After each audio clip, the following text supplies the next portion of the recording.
Bonjour à tous, bienvenue à cette conférence consacrée à l'actualité fiscale et aux lois de finances 2021 pour le secteur financier.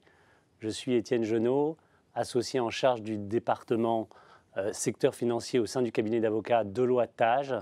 Et au nom de tous mes associés, je vous souhaite d'abord une excellente année 2021, en espérant surtout que nous pourrons reprendre bientôt une vie normale. Alors depuis 11 ans, nous organisons cette conférence en partenariat avec l'AMAFI, l'Association française des marchés financiers. Et j'ai donc à mes côtés, pour animer cette conférence, Éric Vacher et Emmanuel Strauss. Éric, tu es le conseiller pour les affaires fiscales de l'AMAFI. Et Emmanuel, tu es à la fois directeur fiscal de Natixis et le président du comité fiscal de l'AMAFI. Bonjour. Donc, tout au long de cette conférence, Éric et Emmanuel, vous nous apporterez votre éclairage précieux sur les principaux thèmes abordés. Merci Étienne, bonjour à tous. Tout d'abord, je souhaite à chacun d'entre vous, au nom de l'AMAFI, la meilleure année possible dans le contexte sanitaire évolutif que nous connaissons. Et bien sûr, nous continuerons à nous adapter à celui-ci tout au long de l'année. Je vous souhaite à vous également la bienvenue pour ce 11e rendez-vous de l'actualité fiscale pour le secteur financier. Je veux vous remercier pour votre fidélité. Vous êtes aujourd'hui plus de 220 inscrits et vous pourrez, avec le replay, être encore plus nombreux à regarder nos échanges.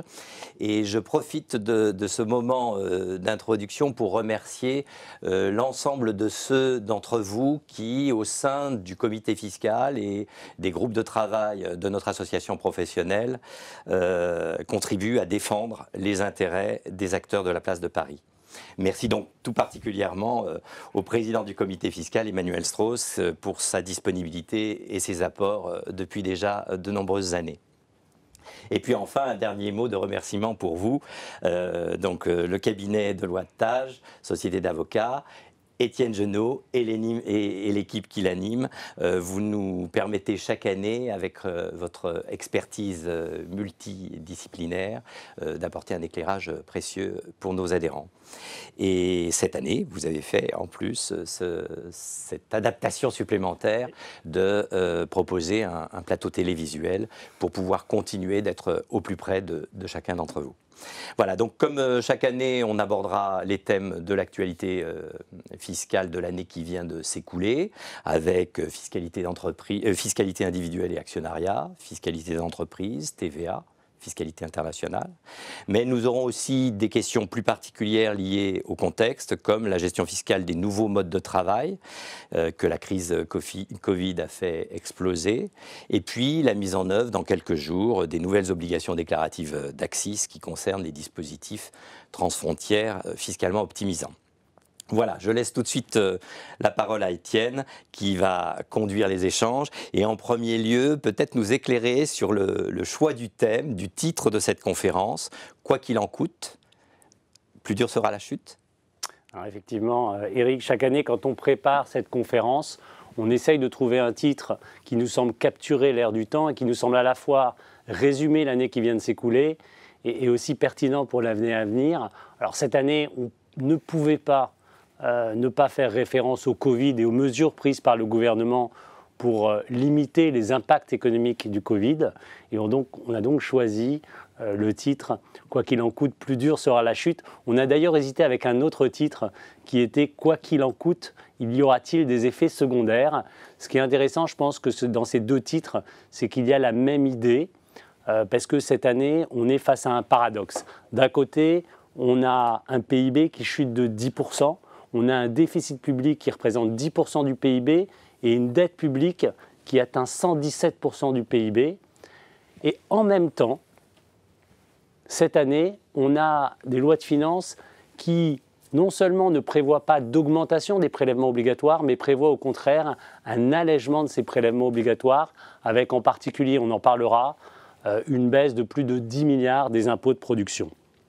Alors la question évidemment qu'on se pose tous, c'est est-ce que cet allègement ou au moins cette stabilisation des prélèvements obligatoires est pérenne ou est-ce qu'on n'est pas en train au contraire de reculer pour mieux sauter? Est-ce qu'on n'est pas en train de nous faire le coup de demain on rase gratis et qu'à la fin, comme souvent, les entreprises payeront la note.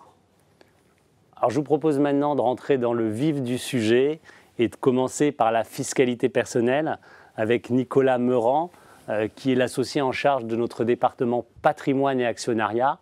Alors Nicolas, la question que j'ai envie de te poser, c'est est-ce que tu nous confirmes bien que cette année, il y a une trêve pour les personnes physiques ? Alors c'est ce qu'on va voir en détail, cher Étienne. Plutôt que parler de trêve, on doit parler de pérennité et de prévisibilité. On est 2 ans après la mutation de l'ISF en IFI, et on va voir ses effets. Et on est 2 ans après le retour de l'impôt proportionnel sur les revenus d'investissement. Alors, pour être très clair, les investisseurs personnes physiques, les entrepreneurs, ont avant tout besoin de stabilité. Ils ont besoin de savoir comment sera imposé leur investissement au dénouement. Et donc, ce qu'on peut bien voir ici, c'est qu'il n'y a pas vraiment lieu d'opposer taux d'imposition et recettes de l'État. Un premier cas exemplaire est la mutation de l'ISF en IFI. Pour la première fois en 2018, on a une inversion de la courbe entre ceux qui quittaient le territoire en payant l'impôt sur le patrimoine et ceux qui sont revenus ou venus sur le territoire et qui sont redevables de l'impôt sur le patrimoine. Et ça, c'est un point qui est très important sur le rendement de cet impôt, puisque depuis sa création de l'IFI, il rapporte plus chaque année dans l'exécution budgétaire que ce qui est prévu au départ dans la loi de finances. Alors je ne viendrai pas sur les règles d'assiette, j'étendrai simplement le propos aux revenus des dividendes et des plus-values. On sait maintenant qu'avec la flat tax, on a eu finalement un cas pratique grandeur nature sur ce qu'il ne faut pas faire avec la barémisation et l'assujettissement de ces revenus au barème progressif de l'impôt sur le revenu. Ça, c'était pour les exercices 2012. Et ce qu'on voit très bien là sur le graphique, c'est qu'à compter de l'entrée en vigueur de cette barémisation, les entreprises ont moins distribué de dividendes. Et donc, quand on s'intéresse au rendement de dividendes, Eric, on peut éclairer un peu plus les effets sur l'épargne des Français. Absolument. Alors vous savez que chaque année, la MAFI a pris l'habitude de publier un baromètre de la fiscalité du capital en fin d'année, et elle ne l'a pas fait en fin d'année dernière pour plusieurs raisons que je vais vous donner maintenant. Mais pour mémoire, les prélèvements, les principales conclusions des baromètres précédents étaient que les prélèvements sur le capital sont plus élevés en France qu'ailleurs, en général 2 points au-dessus de la moyenne européenne. Et pour mémoire, en 2018, on est à 10,8% en France contre 8,5% dans la moyenne de l'Union européenne pour les prélèvements sur le capital des ménages et des entreprises en proportion par rapport au PIB. Donc voilà les données que nous rappelions jusqu'à présent. Et les données plus récentes qu'évoque Nicolas, elles sont un petit peu faussées parce que immédiatement après la réforme, il y a eu une augmentation du volume des distributions, une sorte de rattrapage, puisque la fiscalité était confiscatoire précédemment, il y avait moins de distributions, et là il y a un rattrapage à partir de 2018. Et puis il y a également eu, dans une moindre mesure, des plus-values de cession de valeurs mobilières plus importantes. Donc au total, on a eu un élargissement de l'assiette, qui, avec la baisse du taux global d'imposition, n'a eu qu'une faible incidence. On est à moins 0,2% de rendement sur cette fiscalité du capital. Voilà donc le premier élément. Mais surtout, nous n'avons pas voulu faire cet exercice parce que nous avions 2 effets déformants, miroirs déformants, qui rendaient l'exercice particulièrement délicat. Donc, le premier, c'est celui que je viens d'évoquer et qui, pour les organisations professionnelles, finalement, rendait le discours difficilement audible en faveur de l'actionnariat. Et le second, c'est pour 2020, nous avons un effet déformant lié à la crise Covid, et la France s'est illustrée comme étant le pays qui a particulièrement moins distribué de dividendes que les autres pays. Donc juste pour donner là aussi une illustration chiffrée, nous avons en 2019 une distribution pour les entreprises du CAC 40 qui atteint 49 milliards d'euros et elle est tombée à 29 milliards en 2020. Là, le consensus de place prévoit un retour pour 2021 à 47 milliards, mais on va dire la messe n'est pas encore dite puisque nous sommes en plein contexte sanitaire qui se prolonge. Donc voilà pour l'éclairage chiffré, Nicolas. Très bien. Merci, merci Eric. Alors, quand on regarde les autres revenus, qu'on ne se limite pas au patrimoine et aux revenus d'investissement, et quand on regarde l'impôt sur le revenu dans sa globalité, ça concerne évidemment beaucoup plus de contribuables, on se rend compte que on ne peut pas parler de trêve, parce que le poids fiscal de l'IR est toujours très fort. Alors très fort, qu'est-ce que ça veut dire ? En 2010, l'impôt sur le revenu rapportait au budget de l'État à peu près 56 milliards d'euros. En 2019, c'est 87 milliards d'euros. On parle donc par an, et donc répétitif, d'une augmentation de l'ordre de 56% par rapport à il y a 10 ans. Et c'est ce poids qui est trop fort et qui, s'il n'était pas maîtrisé par des textes spécifiques, conduirait à avoir un territoire, un État insuffisamment attractif. Et donc, les chiffres rendus publics par le ministère de l'Économie et des Finances montrent bien qu'il fallait compter à peu près 25 000 départs par an en 2010, et que depuis 2015 à peu près, on est toujours à 50 000 départs environ. Et ce chiffre-là, même si on a noté, il faut le souligner, une légère inflexion à la baisse au cours des 2 dernières années, il reste quand même à peu près à 50 000. Alors, voilà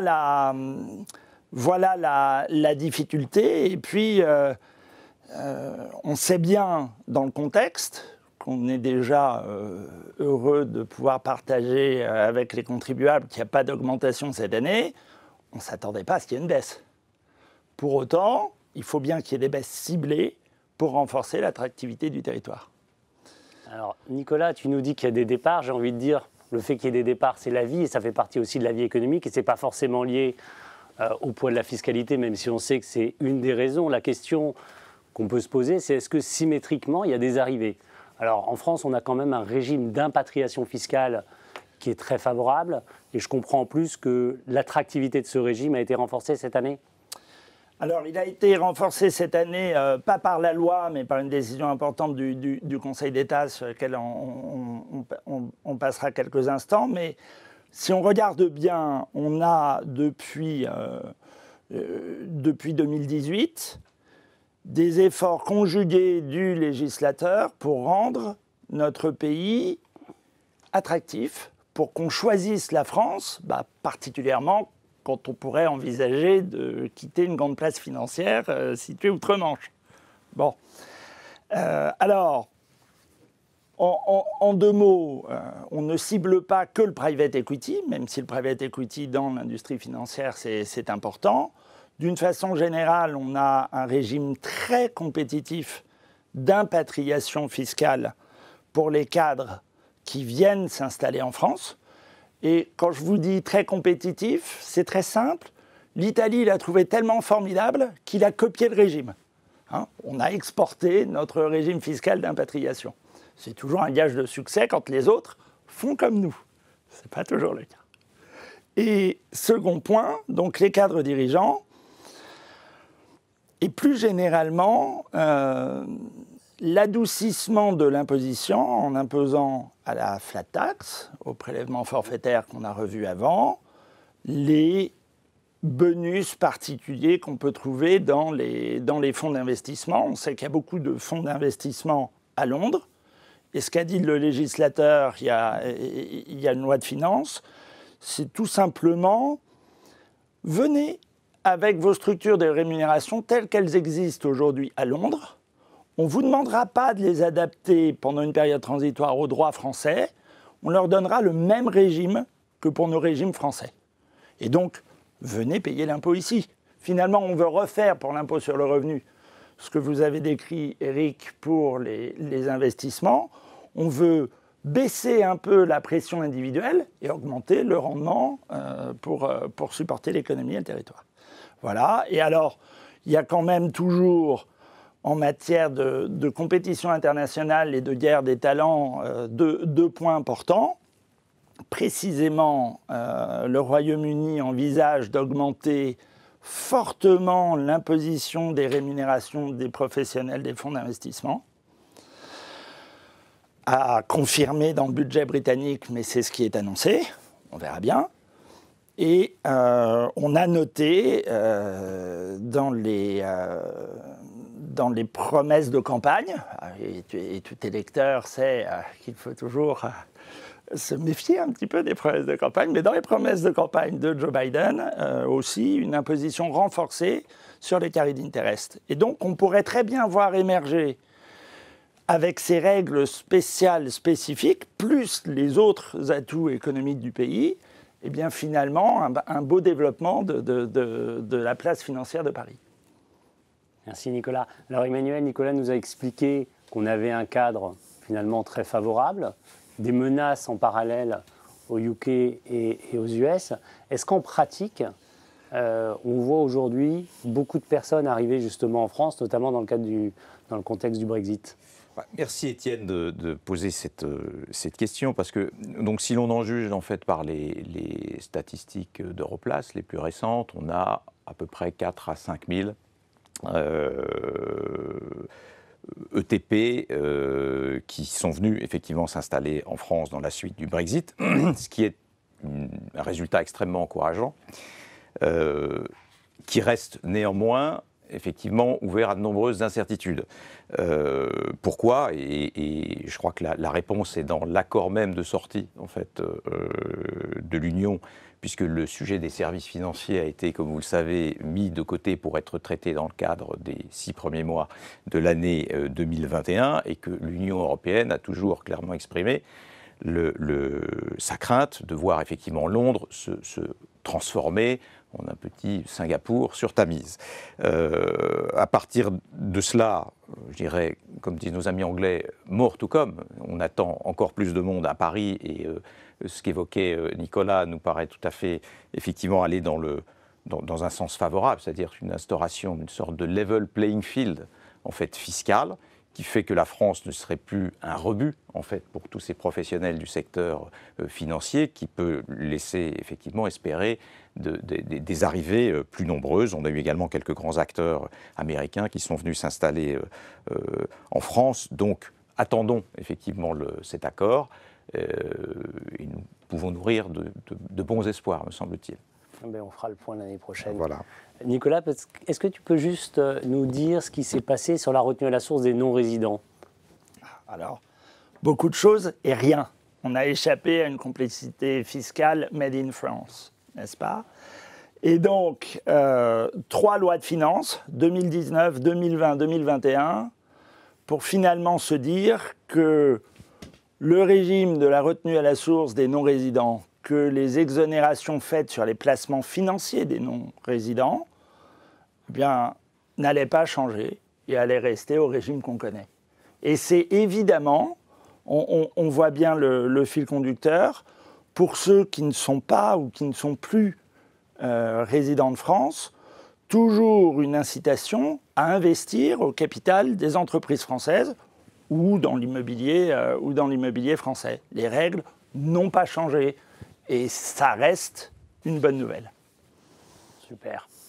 Alors au-delà des mesures des lois de finances, un des grands phénomènes évidemment de l'année 2020, ça a été la généralisation du télétravail.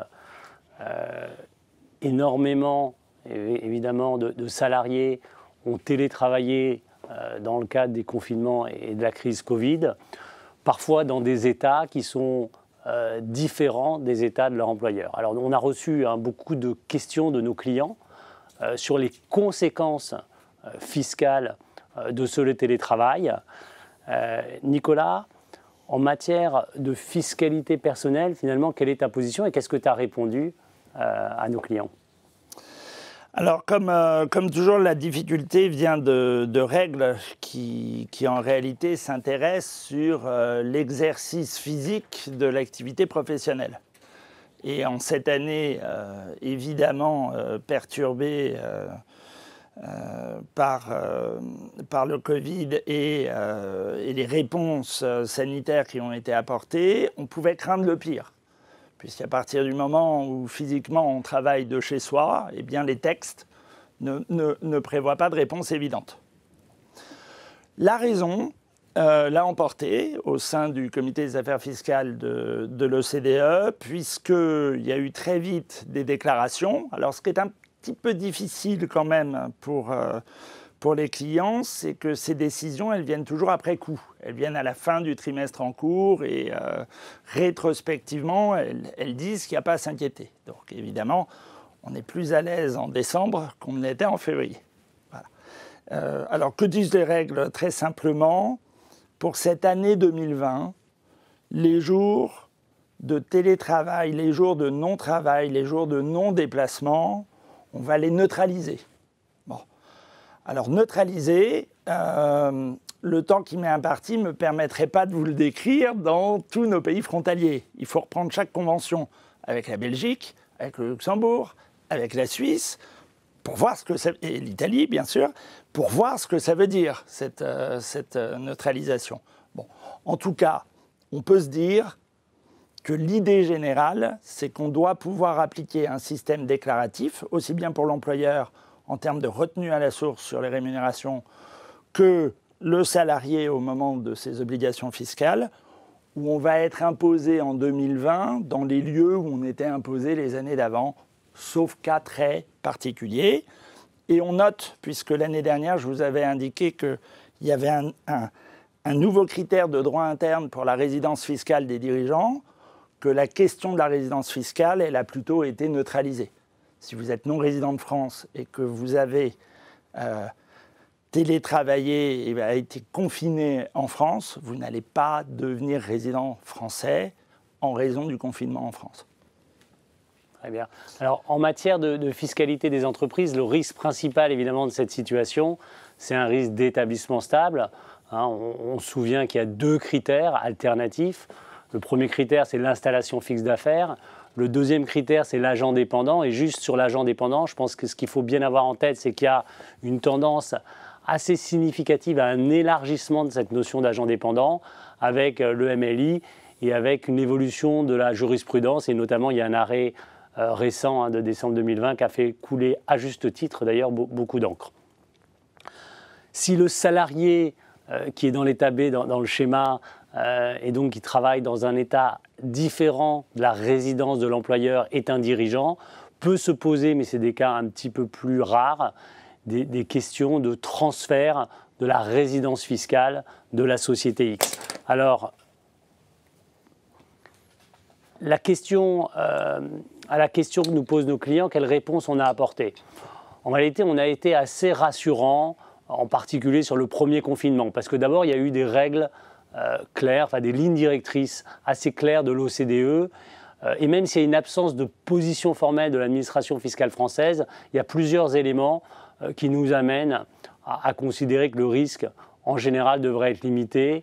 Évidemment, c'est un cas de force majeure, il y a un caractère temporaire, en tout cas il y avait un caractère temporaire au début, et puis ce n'est pas parce qu'un salarié télétravaille depuis son domicile que ce domicile est à la disposition de l'employeur, c'est plus compliqué que ça.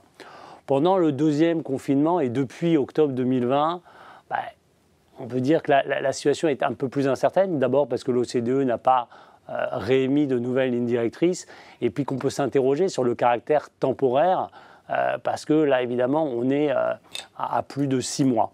Mais je pense que ce qui est important, c'est qu'au-delà de ces cas liés, de ces situations liées au Covid, ou pour résumer, sous réserve que préalablement la situation ne posait pas déjà des problèmes de résidence effective ou d'établissement stable, globalement, je pense qu'on peut être rassuré. La vraie question qui se pose, c'est la généralisation du télétravail qui est là pour durer et qui va bien évidemment perdurer au-delà de la crise Covid. Alors comme souvent les comportements évoluent beaucoup plus vite que les normes.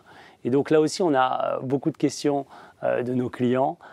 Nicolas, est-ce que tu peux nous en dire plus en matière de fiscalité personnelle ? Bon, alors les défis sont nombreux et on n'arriverait même pas à tous les lister ce matin. Ce qu'on peut dire, c'est que l'international d'avant a vécu et qu'il va falloir refonder la stratégie talent. Il va falloir refonder aussi la façon dont on rémunère ses salariés pour rester chez eux, parce que c'est un mécanisme évidemment important d'ajustement de l'empreinte immobilière des entreprises, et ça va faire partie de la stratégie d'ensemble. Alors, fiscalement, on va quand même rester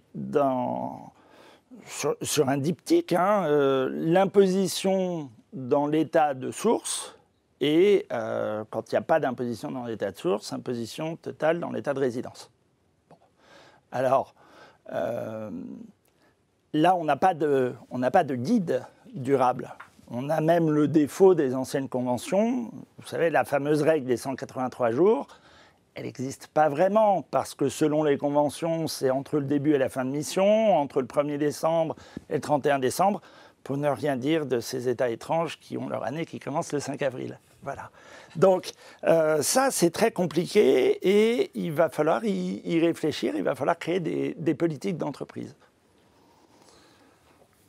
Alors, bon, en matière de fiscalité des entreprises, bien sûr, on en a évoqué, le risque, c'est un risque d'établissement stable. Hop, j'essaye de passer à la slide suivante. La question qui se pose, c'est, je pense que toutes les entreprises sont confrontées à cette situation et qu'est-ce qu'on peut faire ? Alors là, évidemment, il n'y a pas de solution miracle. En revanche, ce qui est sûr, c'est que la pire des solutions, ça serait de ne rien faire. Ça serait la politique de l'autruche en disant on verra bien. Donc, il y a quand même un certain nombre de bonnes pratiques qu'on voulait peut-être évoquer ici.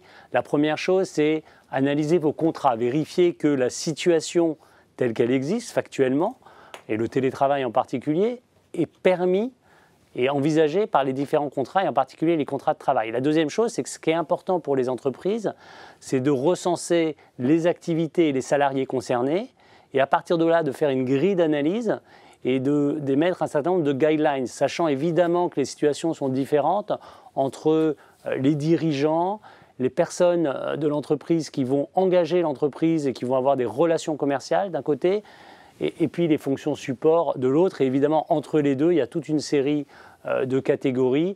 Et je pense qu'il faut vraiment réfléchir à ces différentes catégories. Et dans un certain nombre de cas, la solution, ça sera de rattacher le salarié qui télétravaille dans un pays étranger à une entité locale qui existe ou qu'on créerait. Et on pourrait conclure un contrat de prestation de service, par exemple, entre cette entité locale et l'employeur d'origine, en faisant attention quand même qu'en faisant ça, on ne crée pas de risque d'établissement stable et que la filiale, l'entité locale, ne devienne pas un établissement stable de l'employeur. Nicolas, est-ce qu'il y a des bonnes pratiques en matière de fiscalité personnelle ? Nous partageons, Étienne, tout à fait ces convictions. Il faut analyser et modifier les contrats. Alors, pas seulement le contrat de travail, aussi les contrats de prestation de services, les conventions tripartites entre les différentes sociétés du groupe. Ce que l'on voit très clairement dans le monde d'après, c'est qu'on ne pourra pas soutenir durablement qu'un cadre international qui télétravaille depuis un pays n'est imposable que dans un pays. Et ne rien faire, qu'est-ce que ça veut dire ne rien faire du côté de l'entreprise ? Eh bien, ça veut dire que les différentes administrations fiscales des différents États dans lesquels le cadre intervient vont être laissés libres de choisir. Pour l'une, qu'au-delà de 90 jours, il y a une imposition. Pour l'autre, que c'est 183 jours. Pour l'autre, que dès lors qu'on a une refacturation d'une partie des coûts, voire d'une prestation de service, on a un employeur économique. Et donc, notre conviction, et évidemment, c'est pas tout à fait nouveau dans la gestion des cadres internationaux, c'est qu'il va falloir répartir, en modifiant ces contrats, il va falloir répartir le droit d'imposer en trouvant une clé de répartition explicable aux autorités et qui fasse sens. Pas tout dans l'état de résidence, pas tout dans l'état de la source. Emmanuel, est-ce que tu veux nous apporter ton regard peut-être sur ces problématiques qui sont assez complexes, hein? Oui, merci Étienne. Effectivement, en pratique, il faut reconnaître que le sujet des personnes physiques, en termes de chronologie, est un sujet aujourd'hui qui est plus prospectif que réel dans la réalité de la vie des acteurs du monde de la finance. Il n'en reste pas moins qu'évidemment, tous ces sujets qui se posent vont nécessairement appeler des interrogations et des réponses adaptées qui impliquent évidemment une revue des contrats, des individus. Il ne faut pas oublier également, en tout cas, négliger l'aspect réglementaire qui encadre aussi les politiques de rémunération des principaux acteurs, qui sont aussi un facteur souvent très très prégnant dans le choix des structures de rémunération ou des rattachements à des entités juridiques de ces mêmes acteurs.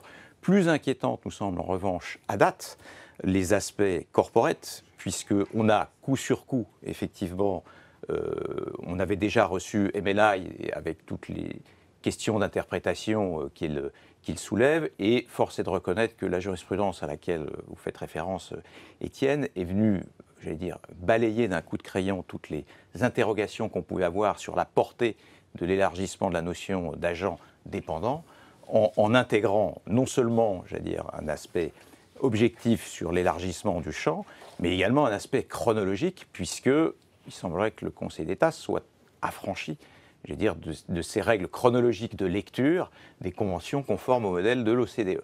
Et donc, naturellement, les principaux acteurs internationaux vont se trouver confrontés à des problématiques sans doute très lourdes qu'on voit émerger dans certains autres pays, qui généralement sont assez progressistes en matière de standards de fiscalité internationale.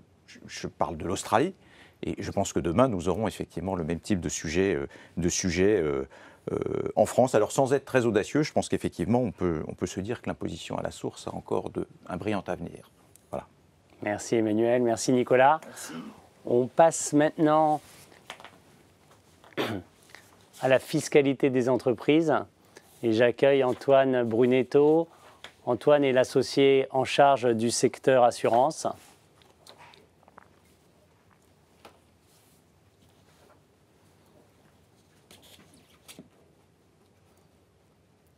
Alors Antoine se prépare et il va nous parler un peu de ce qui s'est passé en matière de fiscalité des entreprises. On a parlé de bonnes nouvelles. Et donc, la question... Bonjour Antoine. Bonjour Étienne.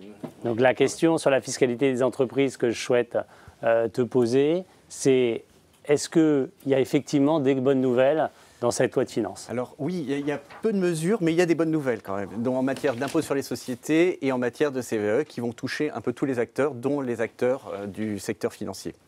Alors la première bonne nouvelle, c'est qu'il n'y a pas d'inflexion de la trajectoire de baisse de l'impôt qui avait été déjà prévue par les précédentes lois de finances. Et donc, malgré le contexte budgétaire compliqué, on sera bien en 2021 à un maximum de 27,5% d'impôt sur les sociétés, c'est-à-dire avec la contribution sociale à 28,4%.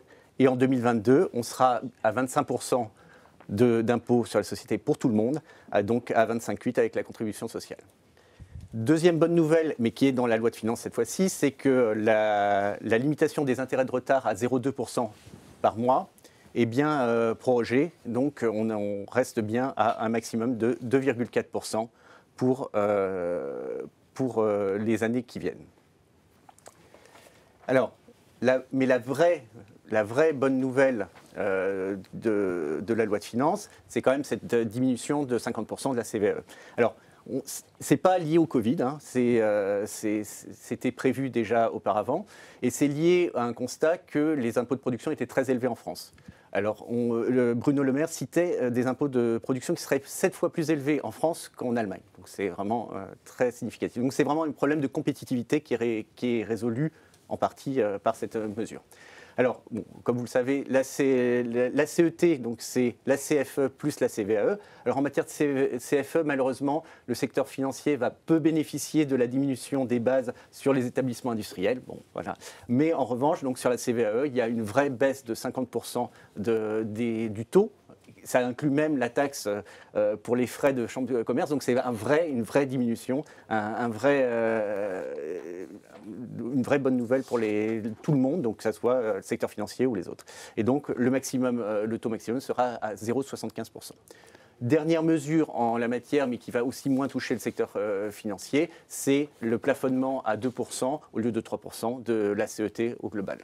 Des bonnes nouvelles donc, mais je comprends qu'au-delà de ces bonnes nouvelles, pour le secteur financier, il y a quand même des mesures spécifiques défavorables qui vont s'appliquer, Emmanuel ? Alors, il est certain effectivement que le secteur financier, à l'instar de nombreux autres secteurs, bénéficiera de la baisse de ses impôts de production, comme vous l'avez indiqué Antoine, avec donc un retour attendu sur la baisse de la CVAE, qui doit néanmoins être tempérée effectivement par une hausse constante des cotisations au fonds de résolution unique, comme vous le savez, qui est un caillou dans la chaussure en fait, des acteurs du monde de la finance français, qui pèse très très lourdement, ce d'autant que, comme vous le savez, la dite cotisation n'est pas déductible du calcul de l'IS, ce qui en renforce et ce qui en surenchérit naturellement le coût.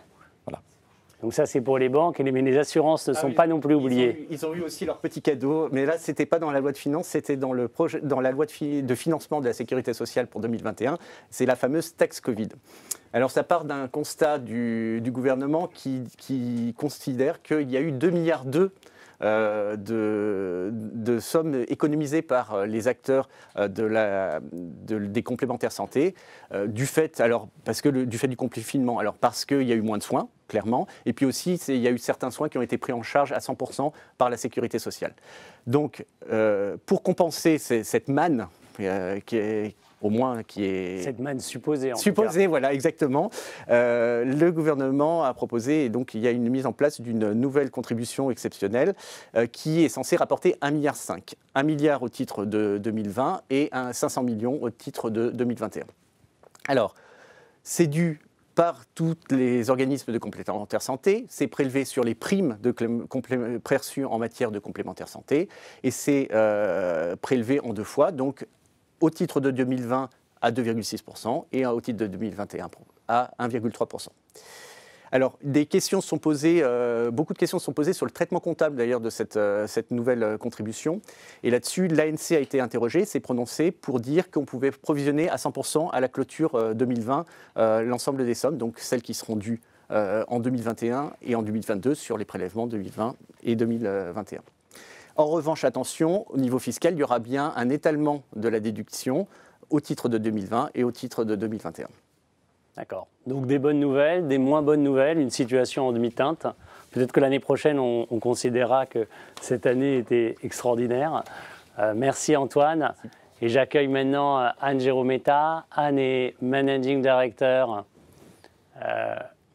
en charge du secteur financier pour tous les aspects TVA et fiscalité indirecte. On sait évidemment qu'une grande réforme qui est prévue par la loi de finances 2021, c'est la création du groupe TVA, qu'on attendait depuis longtemps en France et de toute façon dont l'adoption a été rendue nécessaire par la fin de l'exonération 261B. On attendait, alors quand on a préparé le programme de cette loi de finances, on espérait que l'administration aurait communiqué un certain nombre de précisions qu'elle doit, notamment sur les droits à déduction. On n'a pas eu les informations qu'on attendait de l'administration fiscale. Donc la question qu'on peut se poser, c'est est-ce que, Anne, il faut commencer, est-ce qu'il faut commencer dès maintenant à travailler sur le groupe TVA pour les groupes, ou est-ce qu'il vaut mieux attendre finalement que l'ensemble des règles soient claires pour lancer les différents chantiers ? Alors effectivement, comme tu l'indiquais, il nous manque encore un certain nombre de dispositions assez importantes et structurantes. Cela étant, on peut d'ores et déjà commencer à travailler justement sur ces projets. J'ai même envie de dire, il ne faut vraiment pas attendre. Le dispositif a été décalé d'une année puisqu'il sera en fait en vigueur de façon effective au 1er janvier 2023. Mais ces 2 années qu'on a devant nous sont vraiment nécessaires compte tenu de l'ampleur des chantiers d'implémentation derrière. Juste pour rappel, donc effectivement, ce régime vise à supprimer les rémanences de taxes au sein du groupe, puisque les flux intra-groupes seront sans TVA. C'est un régime qui vient se substituer à l'actuel régime de l'article 261B, qui ne sera plus disponible pour le secteur financier à compter du 1er janvier 2023.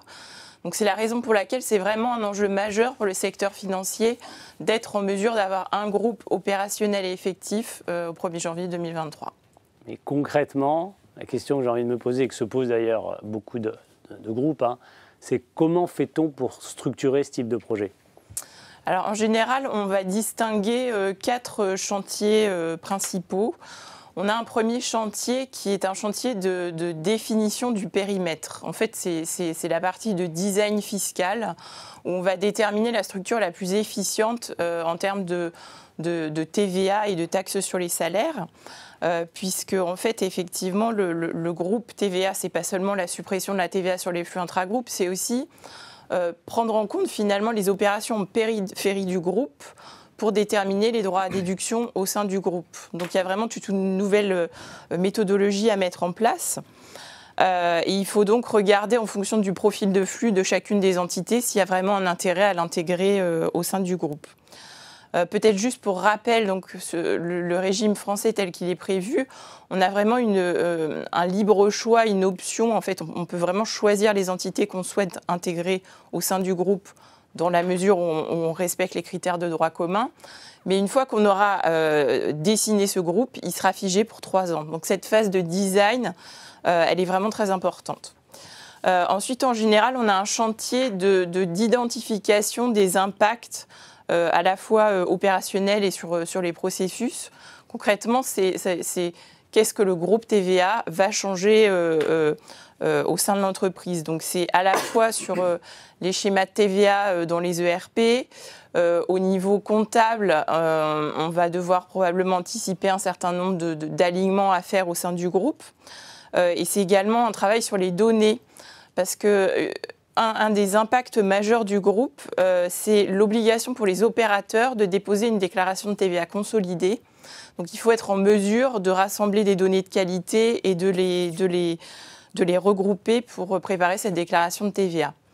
Après, dans un troisième temps, on a de façon classique le chantier d'implémentation justement de ces adaptations qu'on a identifiées. Donc c'est principalement des chantiers IT, mais qui sont des chantiers souvent consommateurs de temps, d'où l'intérêt de bien travailler en amont en fait, sur les 2 premiers chantiers et de ne pas prendre le train en retard. Et ensuite, on a un troisième chantier qui, lui, je dirais, est concomitant en fait, aux 2 premiers. C'est un chantier de choix de l'outil pour la déclaration de TVA, comme j'en ai parlé juste avant, et qui souvent sera lié en fait, au paysage IT des entités qui vont intégrer le groupe. Donc 4 chantiers à mener, mais comment on fait pour amorcer ces chantiers alors que les règles ne sont pas claires ? C'est ça, parce que comment on est sûr finalement que ce qu'on fait, on ne va pas devoir tout refaire quand les règles finales seront publiées? Alors je pense qu'effectivement, aujourd'hui, ce qui nous manque en termes de dispositifs réglementaires vraiment essentiels, c'est la clarification sur les droits à déduction, préciser l'impact en matière de taxes sur les salaires et vraiment bien comprendre comment Scandia va être transposé en France. Cela étant, on peut d'ores et déjà en fait, travailler sur la base d'un périmètre qu'on va considérer comme un périmètre maximum, qu'on va identifier sur la base des flux intra-groupes. Et sur la base de ce périmètre-là, on peut déjà commencer à lancer les chantiers d'analyse de l'existant. Parce qu'il va falloir regarder les prorata des entités, puisque ces informations vont être utilisées pour le prorata groupe, revoir la méthodologie. J'ai parlé des travaux en matière comptable pour aligner. Et tous les aspects IT. Et donc, une fois qu'on aura fait ce travail d'analyse de l'existant, les précisions fiscales seront disponibles et on pourra reboucler pour affiner ce périmètre. Super. Merci Anne. Emmanuel, quel est ton regard en fait, sur ce nouveau régime et sur les impacts pratiques, sur l'organisation que doivent mettre en place les groupes financiers? Alors, s'agissant de l'organisation, bien évidemment, ça fait maintenant plusieurs mois que les opérateurs se sont emparés du sujet dans un environnement incertain et donc anticipent, je vais dire, des prises de position dans la vraie vie pour en déterminer et prendre la mesure des impacts de cette réforme qui est majeure, dont il faut souligner d'ailleurs, au départ, elle a été tracée pour s'appliquer de manière assez générale à l'ensemble des opérateurs économiques en France et que l'appétit, j'allais dire, des entreprises non financières et hors secteur de l'assurance a quelque peu diminué au fil de l'eau. Donc on voit bien dans quel processus de discussion, effectivement, les négociations se déroulent avec l'administration. Alors il faut reconnaître que pour un régime de substitution n'est pas comparaison et encore moins raison, pour être tout à fait clair sur le sujet, parce qu'au-delà des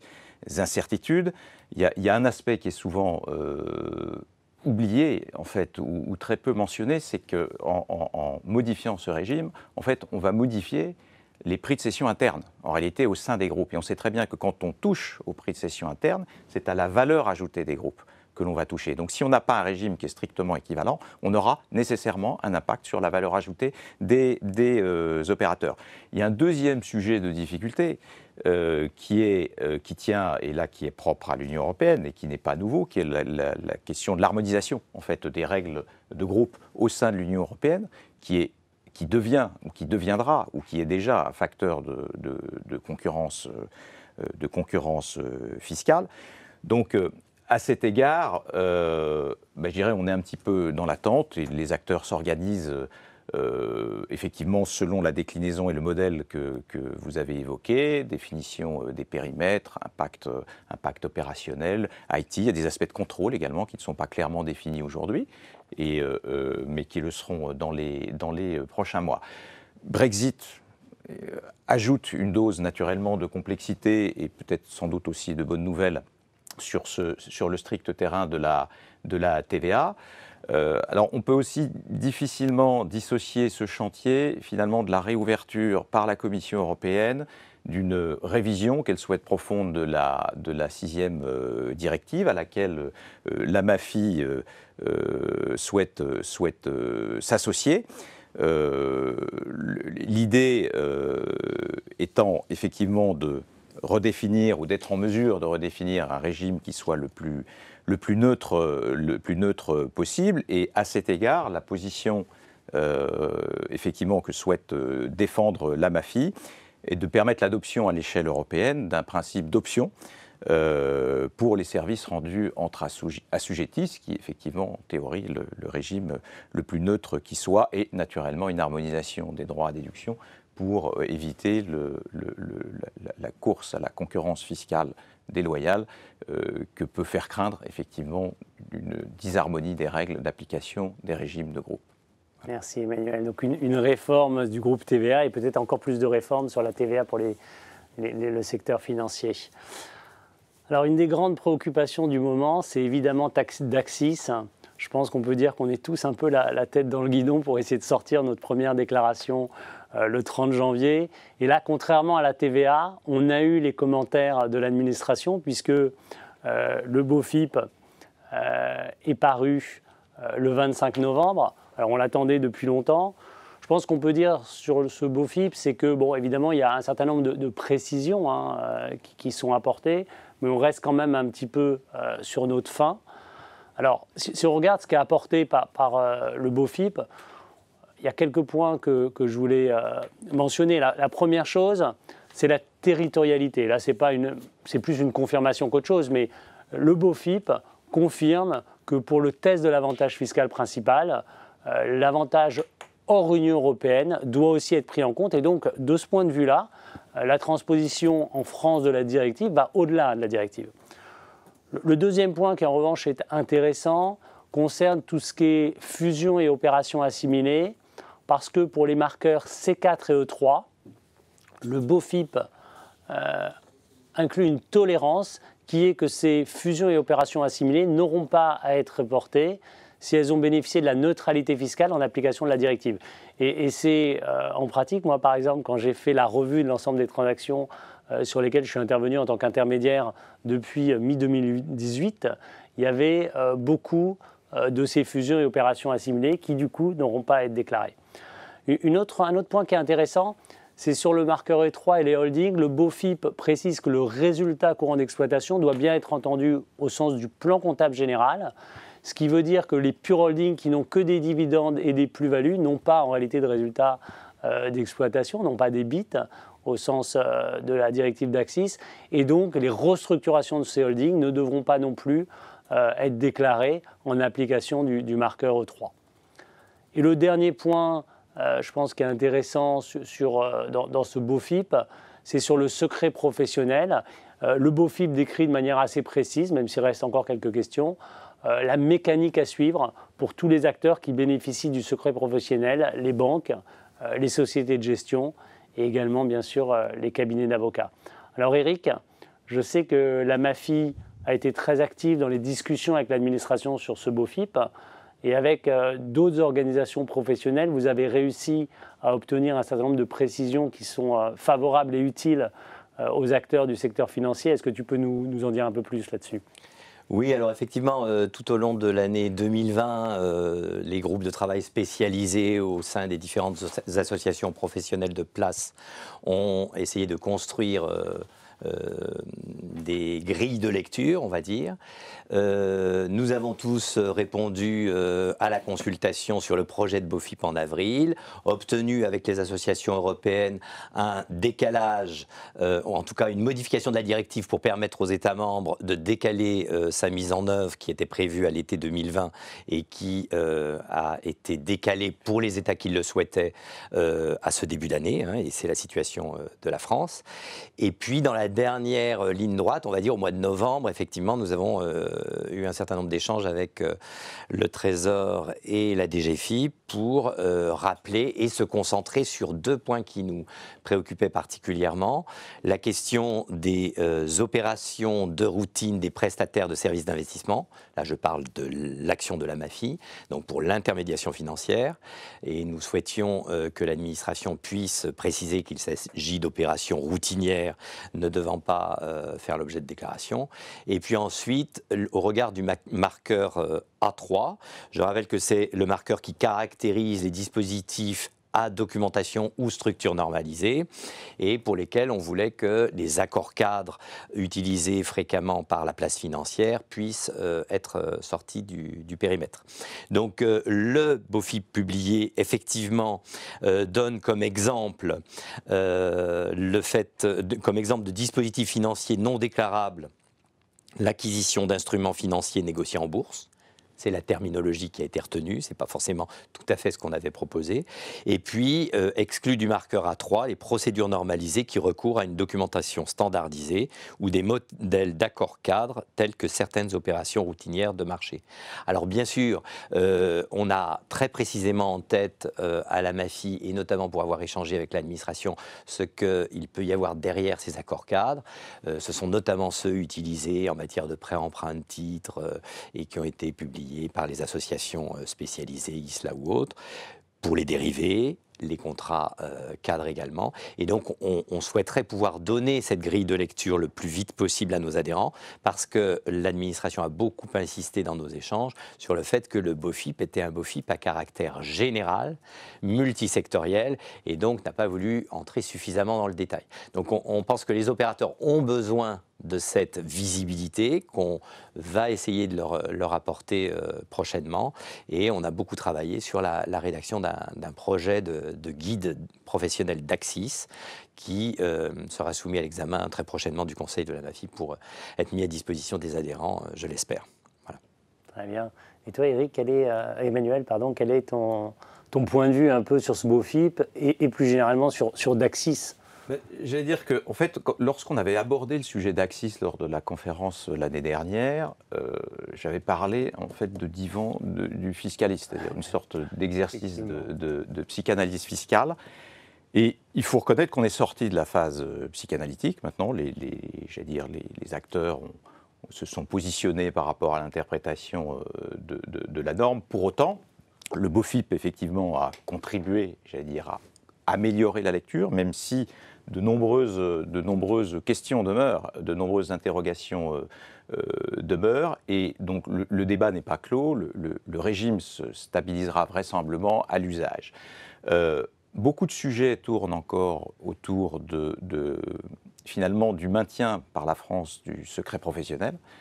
et de son articulation avec le process qui est lui-même prévu par le BOFIP. On a énormément d'interrogations sur la capacité à notifier d'autres intermédiaires sans enfreindre la réglementation relative au secret bancaire. Et on attendra avec intérêt, effectivement, d'éventuels commentaires supplémentaires de l'administration sur le sujet, mais on a là un vrai sujet. On a des sujets naturellement de reporting, dont le format n'est pas encore tout à fait défini. L'administration a publié un cahier des charges. Bon, il est vraisemblable que l'anticipation raisonnable d'un nombre modeste de déclarations devrait permettre une gestion opérationnelle adaptée, mais je crois que c'est vraiment à l'usage et à l'expérience en fait qu'on stabilisera la pratique déclarative de cette réglementation.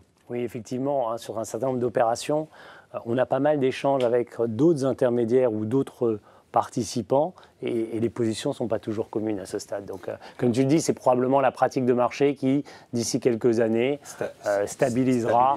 Il y a également un point qui est notable, là, plus sur le plan terrain de l'interprétation de la norme et qui concerne particulièrement nos adhérents, Eric. C'est qu'effectivement, l'inspiration britannique était source, j'allais dire, d'interprétation constructive. Et force est de reconnaître que l'accord de sortie à peine signé, les Anglais se sont empressés effectivement de sortir très largement de la directive et donc perdre un petit peu de leur portée.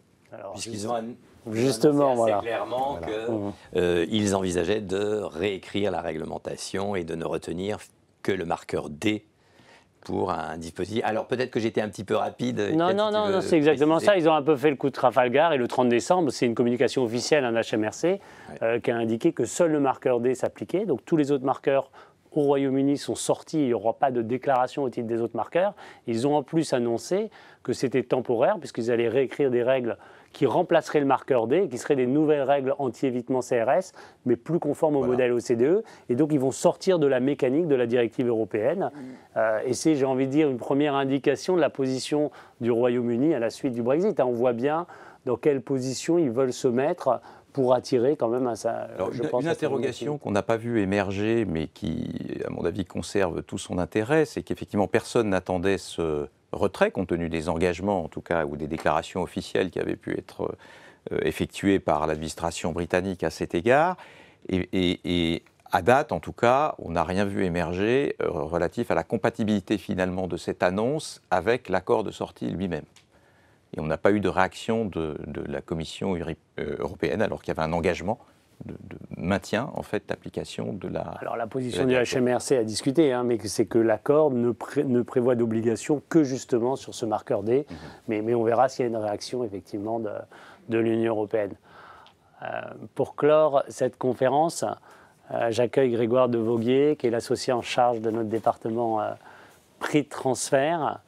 Alors, BEPS a maintenant 5 ans et on sait tous que ça a profondément transformé la fiscalité internationale, hein, avec beaucoup d'introductions de règles anti-abus.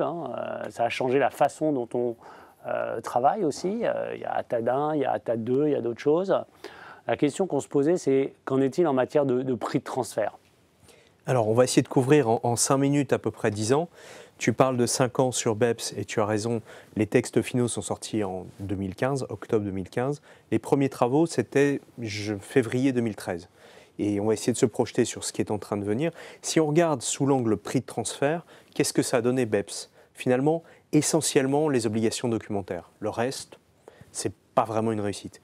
L'action 1 qui était sur le numérique, on en voit un retour avec le pilier 1 et le pilier 2, mais on n'a eu aucune proposition concrète qui sont sorties de là.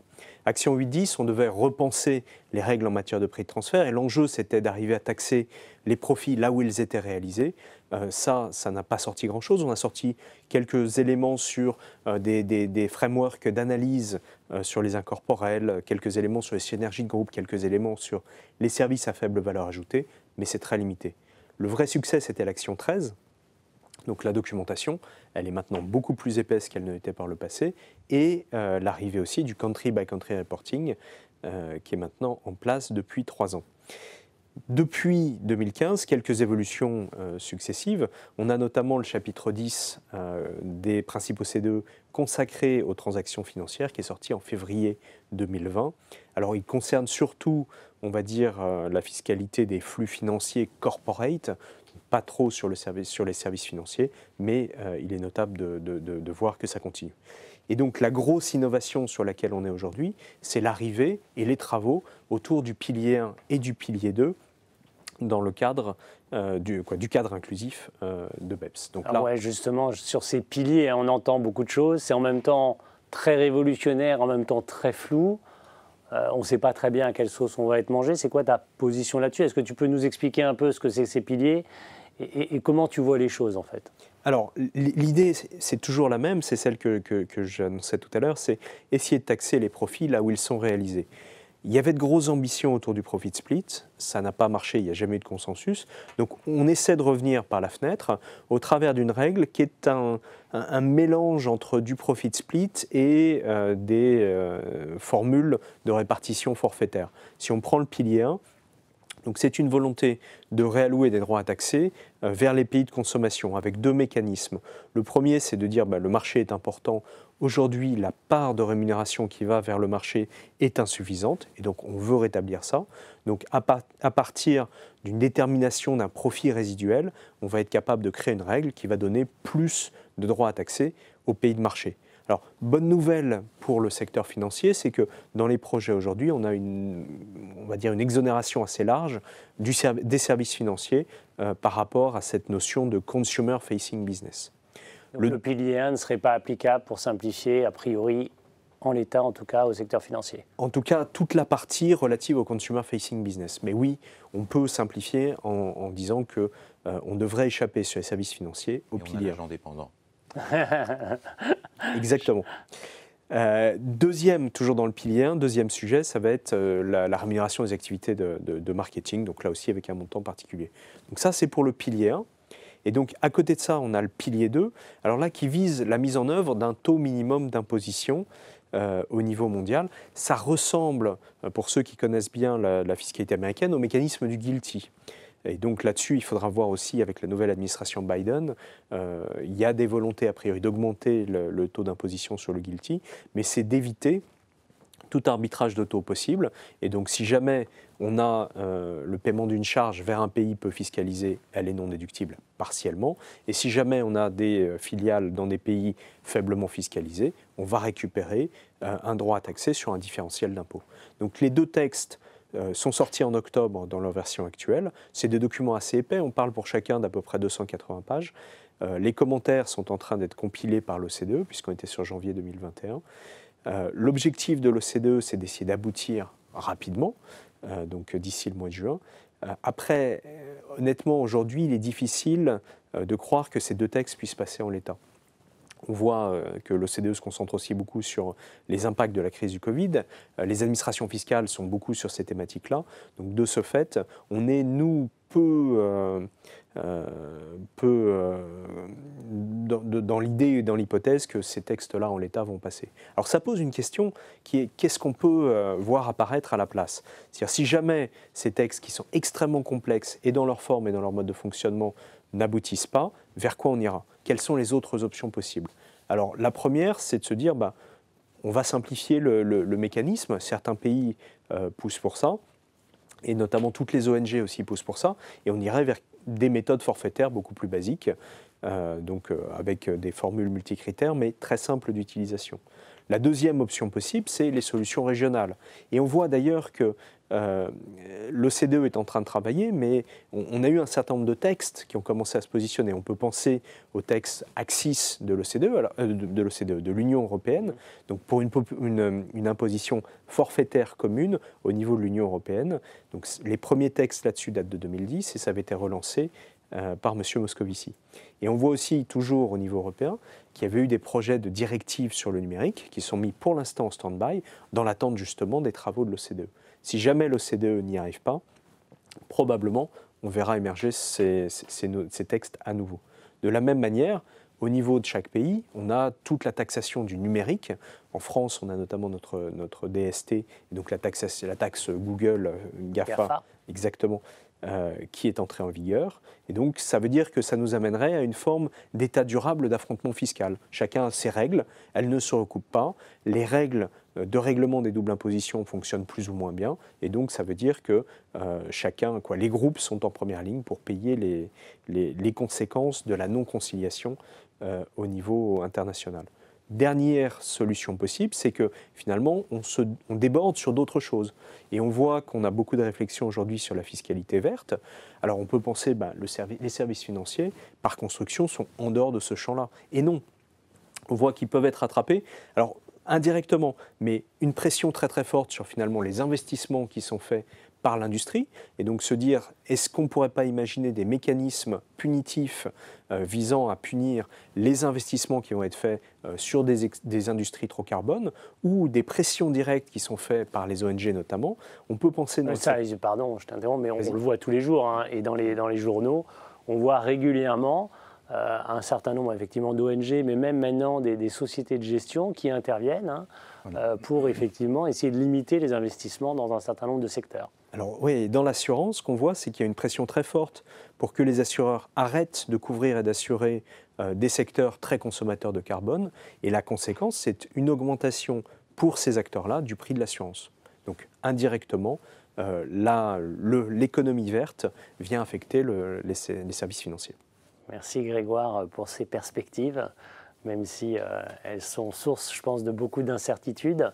Et merci à tous pour votre écoute. Je vais peut-être passer la parole à Emmanuel pour le mot de la fin. Oui, merci Étienne. Donc en fait, très très rapidement, si on devait retenir une tendance finalement de cette présentation et surtout de la loi de finances, c'est finalement son préambule qui réaffirme les axes de politique fiscale en fait, qui sont mis en avant depuis 2017 et la réitération de l'engagement du gouvernement à ne pas augmenter les prélèvements libératoires. Bon, on a vu la réduction des impôts de production. Selon les sources gouvernementales, les prélèvements obligatoires auraient diminué de 44 milliards depuis 2017, donc à peu près 25% pour les particuliers et le reste pour les entreprises. Alors on en reparlera bien évidemment en 2022, naturellement, puisque bon, là où l'œil s'enivre de lointain, hein, l'esprit peut repousser les certitudes assez loin.